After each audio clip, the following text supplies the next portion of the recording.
अस्सलाम वालेकुम स्टूडेंट, कैसे हैं स्टूडेंट। आज का हमारा टॉपिक है wave as carrier of energy, यानी कि वेव के ज़रिए एनर्जी कैसे ट्रांसफ़र होती है, उसका तरीक़ाकार क्या है। इससे पहले मैं हमने वेव की टाइप्स पढ़ी है। अब हमने एग्जांपल पहले भी डिस्कस की हैं। एक एग्जांपल हमने डिस्कस की है रस्सी वाली, ठीक है। उसको एक साइड से बांध के, रस्सी का एक सिरा एक साइड पे फिक्स पोर्टिसल बांध के दूसरे सिरे से इसको एक जर्क देती है तो उसमें एक वेव पैदा हो जाती है जो कि उसके दूसरे सिरे की तरफ मूव करती है। तो इसमें देखें, एनर्जी दरअसल जो हमने इसको ट्रांसफ़र की है अपनी मस्कुलर एनर्जी, यानी जो हमारे मसल्स में एनर्जी होती है, उस एनर्जी को इस्तेमाल करके हमने अपने हाथ को हिलाया, झटका दिया हाथ को, जिससे वो एनर्जी आगे स्ट्रिंग यानी उसमें रस्सी में ट्रांसफ़र हो गई है और उसमें वेव पैदा हुई है। वो वेव एक सिरे से दूसरे सिरे पे तक ट्रांसफ़र हुई है। इस तरीके से वेव के ज़रिए एनर्जी एक जगह से दूसरी जगह ट्रांसफ़र होती है। और इस तरीके से हमने दूसरी जो टाइप है, एग्जांपल हमने देखी थी कि एक हमारे पास अगर बर्तन हो, ठीक है, टब हो, तो उसमें पानी हो, तो पानी के अंदर अगर हम एक कार का टुकड़ा रखें और टब के दूसरे किनारे के ऊपर हम किसी पेंसिल के साथ डिस्टर्बेंस पैदा करें, याद रहे डिस्टर्बेंस इस तरीके से पैदा करनी है कि आपका इफ़ेक्ट बराह रास्त यानी वाटर के अलावा वैसे उस तक ना पहुँचे, यानी हवा वगैरह से वो खाक ना हिले। तो आपने डिस्टर्बेंस एक सिरे पे पैदा करनी है टब के। तो वो जब डिस्टर्बेंस वाटर में पैदा होगी तो वाटर में जो लहर यानी वेव पैदा होगी, तो वो वेव्स ऐसा मूव करती हुई उस तक पहुँचेगी, यानी कार तक। तो कार जो पहले अपनी जगह पे स्टेबल था, मूव नहीं बल्कि वाइब्रेट नहीं कर रहा था, तो जैसे वो वेव उस तक पहुँचेगी तो वो ऊपर और नीचे ऐसे वाइब्रेट करना शुरू कर देगा। तो हमारी एनर्जी जो हमने टब के अंदर डिस्टर्बेंस यानी पेंसिल के जरिए ट्रांसफ़र की है, वो वाटर तक मुंतकिल हुई और फिर वाटर से ऐसा हिस्सा उस कार्ड तक मुंतकिल हो गई।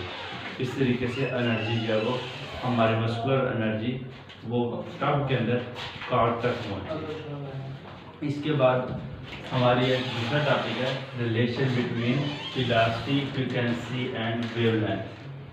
इसमें हम देखेंगे कि मैथमेटिकल फ्रीक्वेंसी, वेवलेंथ और वेलोसिटी में क्या जो वो एक रिलेशन है, उसमें कैसे एक चीज़ को हम दूसरे में कन्वर्ट कर सकते हैं।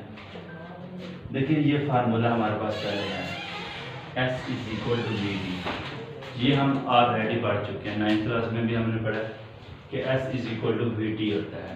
यहाँ से अगर हम V की वैल्यू फाइंड करें तो V=S/T हो जाएगा। इस रिलेशन में हमारे पास V वेलोसिटी थी, S डिस्टेंस है और T टाइम है हमारे पास। तो इन केस ऑफ वेव, क्योंकि अब वेव को डिस्कस कर रहे हैं, तो यहाँ पे हम वेव को डिस्कस नहीं कर रहे थे, ठीक है, वो हम सिंपल मोशन को डिस्कस करते थे।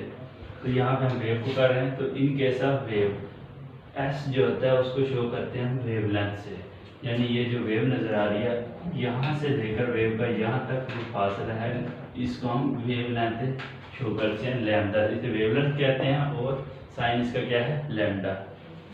तो उसकी जगह पे हमने लैम्डा लिखा, S=लैम्डा। और T वेव के केस में हमारे पास जो T है उसको टाइम पीरियड कहते हैं, कैपिटल T से शो करते हैं। तो फिर नेक्स्ट हम क्या करेंगे, इसको इस फार्मूले में पुट कर देंगे, S=VT।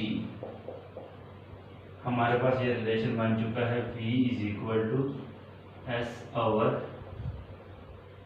से स्मॉल t।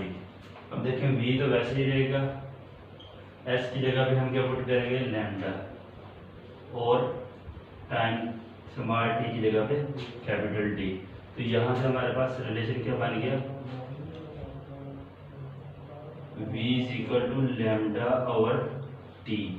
अब हम जानते हैं कि टाइम पीरियड जो होता है, ठीक है, ये किसका रेसिप्रोकल होता है, ये रेसिप्रोकल होता है हमारे पास फ्रीक्वेंसी का।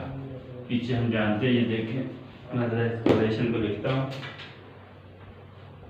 T इज इक्वल 1/f, यानी जो टाइम पीरियड हमारे पास होता है वो फ्रीक्वेंसी का रेसिप्रोकल होता है। तो हमारे पास पहला रिलेशन क्या था, v is equal to λ/t। तो ये रिलेशन जो हम इसकी वैल्यू यहाँ पे पुट करते हैं, v is equal to λ/1/f, ठीक है। ये t की जगह पर हमने इसकी वैल्यू पुट की, तो लैम्डा ये डिवाइड को, ये वाला जो हमारे पास डिवाइड है इसको इस तरीके से लिख सकते हैं 1/f। अब हम लैम्डा, ये डिवाइड है तो इसको मल्टीप्लाई में चेंज करते हैं, लैम्डा मल्टीप्लाई। तो जब हम मल्टीप्लाई में कोई साइन, डिवाइड का साइन मल्टीप्लाई में चेंज करते हैं तो उसके जो बाद टर्म होती है डिवाइड वाली वो उल्ट जाती है, यानी अब f ऊपर आ जाएगा और 1 नीचे, और बटे के नीचे जो 1 होता है वो लिखते नहीं है, ठीक है। तो ये हम नहीं लिखते। तो ये हमारे पास क्या रिलेशन बन गया, लैम्डा f, यानी v is equal to lambda f, या इसको हम कह सकते हैं v is equal to f lambda. ये हमारे पास रिलेशन है फ्रीक्वेंसी, वेलोसिटी और वेवलेंथ के दरमियान, जो कि हमारा रिक्वायर्ड था।